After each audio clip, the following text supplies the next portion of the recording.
Guys तो story की starting में हम लोग देखते हैं हमारा जो मेन कैरेक्टर है वो वही मर्दों वाली गंदी हरकतें कर रहा होता है। तभी उसका बेटा रूम में आ जाता है और वो जल्दी जल्दी से अपना पीसी ऑफ कर देता है। वो अपने बेटे से पूछता है, अरे बेटा तुम आज इतनी जल्दी कैसे जाग गए। उसका बेटा रोते रोते बोलता है, पापा आज मैंने बहुत बुरा सपना देखा। तभी उसकी बीवी रूम में आ जाती है और उससे पूछती है, तुम दोनों कर क्या रहे हो यहाँ पर इतनी लेट नाइट को। तभी वो घबराते हुए बोलता है, कुछ नहीं, मैं तो बस अपना ऑफिस का वर्क कर रहा था। तभी उसकी बीवी उसे ताना मारते हुए बोलती है, जिन लोगों के पास टैलेंट नहीं होता वही अपने ऑफिस का काम घर में लाते हैं। तभी मेन कैरेक्टर गुस्से में बोलता है, तुम बस क्या यही सब बोलने आई थी यहाँ पर। तब ये सुनकर उसकी बीवी भी गुस्से में बोलती है, जल्दी से अपने ये फालतू का काम खत्म करो और सोने आ जाओ।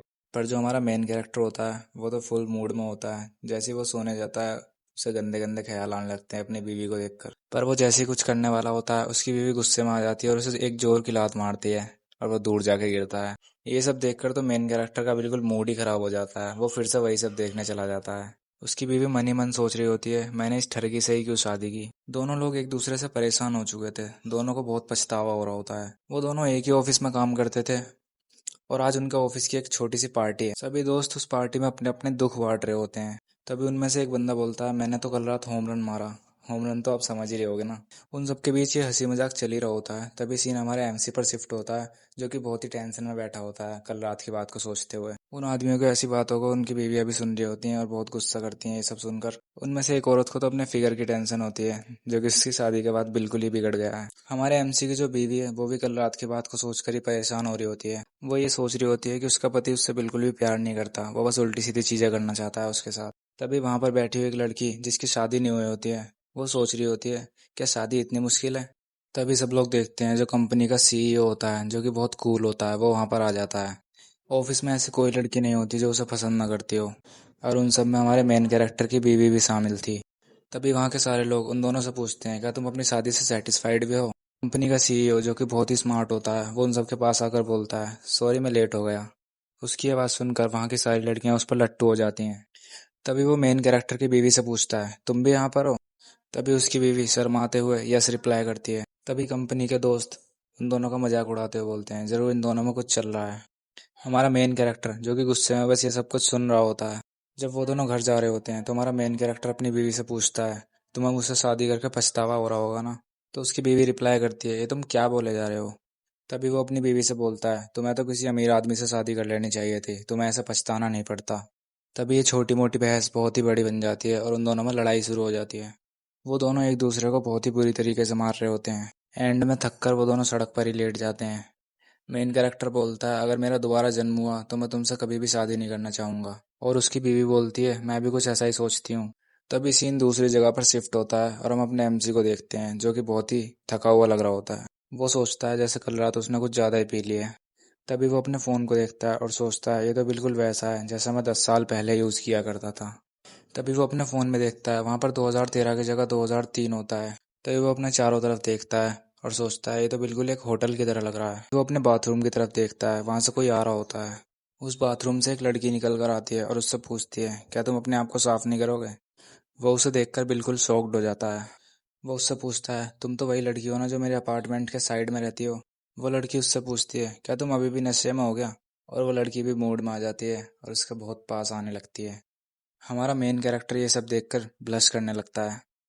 तभी वो लड़की उससे बोलती है, प्लीज थोड़ा जेंटली करना। अब क्या करना है वो तो आप समझ ही रहे होगे ना। ये सब सुन के हमारे एमसी की तो नाक से खून ही बहने लगता है और उसे अब भी यही लग रहा होता है कि ये एक सपना है।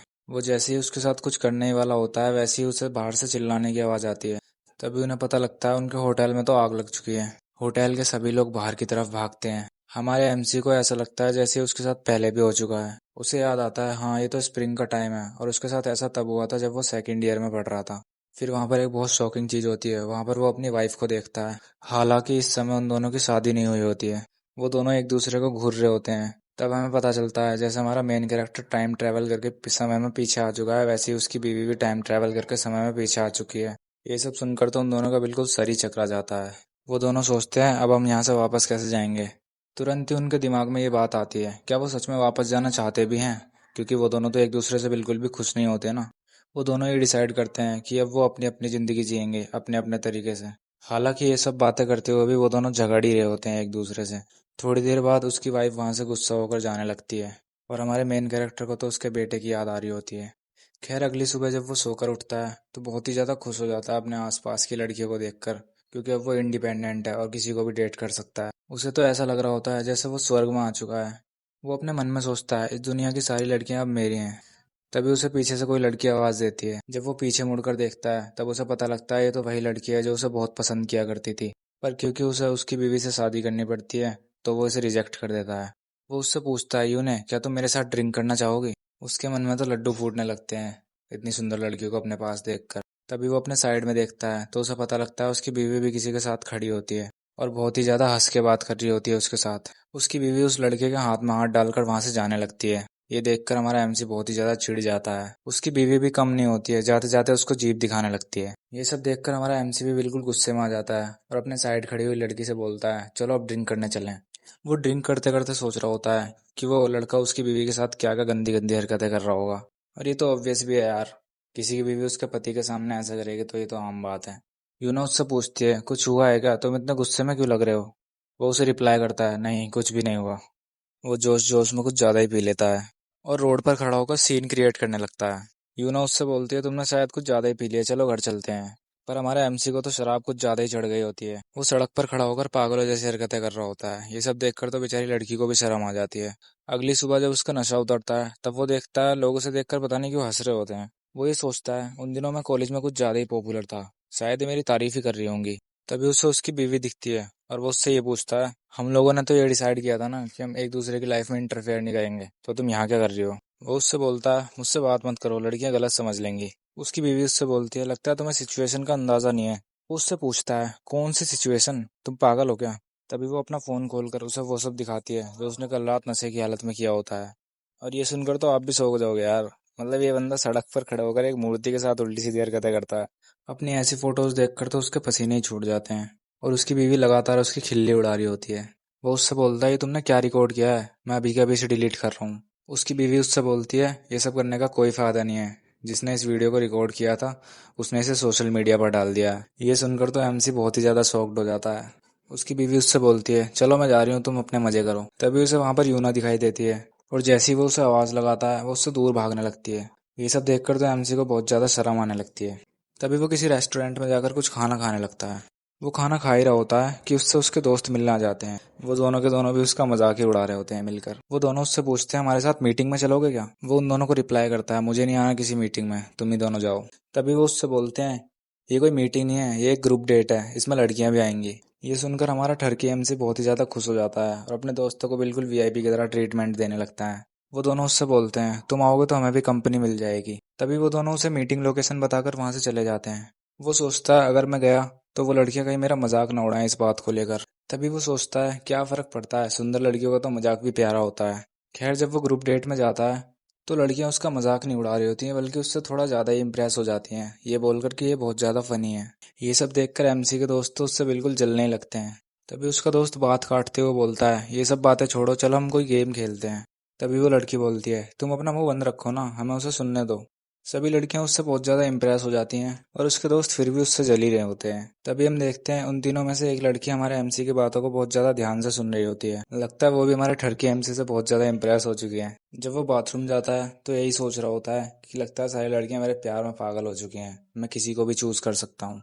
तभी वो अपनी बीवी के बारे में सोचता है और बोलता है, तुमने मुझे गुस्सा दिलाया था ना, अब देखो मैं तुम्हें कैसे गुस्सा दिलाता हूँ। साथ साथ वो उन लड़कियों की बातों को भी पीछे से छुपकर सुन रहा होता है। वो आपस में बात कर रही होती हैं, तुम किसे चूज करोगी? वो दोनों हमारे एमसी की तारीफ कर रही होती हैं और ये सब सुनकर एमसी बहुत ज्यादा खुश हो जाता है। साथ साथ वो दोनों ये भी बोलती हैं कि वो स्मार्ट तो है पर बहुत ज्यादा ठरकी भी है, कहीं हमें प्रॉब्लम का सामना न करना पड़े आगे जाकर।